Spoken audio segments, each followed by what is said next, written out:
हथवा में लाली लाली मेहंदी लगाइलू, लिख लेलू पिया जी के नाम। चली आई तो के दुल्हन बनाई, सुबह लेके चल जाइए मुर्जा, लेके चल जाइए मुर्जा। हथवा में लाली लाली मेहंदी लगाइलू, लिख लेलू पिया जी के नाम। रतिया में आई तो के दुल्हन बनाई, सुबह लेके चल जाइए मुर्जा।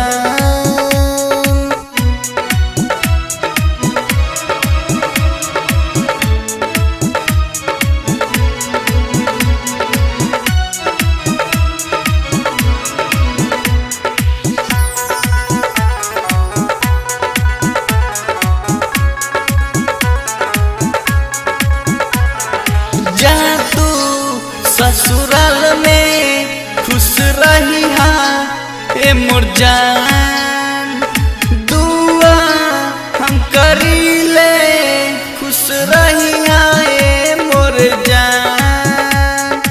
लाली लाली हथवा में मेहंदी लगाइलू, लिख लेलू पिया जी के नाम। रतिया में आई तो के दुल्हन बनाई, सुबह लेके चल जाइए मोर जान, लेके चल जाइए मोर जान। हथवा में लाली लाली मेहंदी लगाइलू, लिख लेलू पिया जी के नाम। रतिया में आई तो के दुल्हन बनाई, सुबह लेके चल जाइए मोर जान।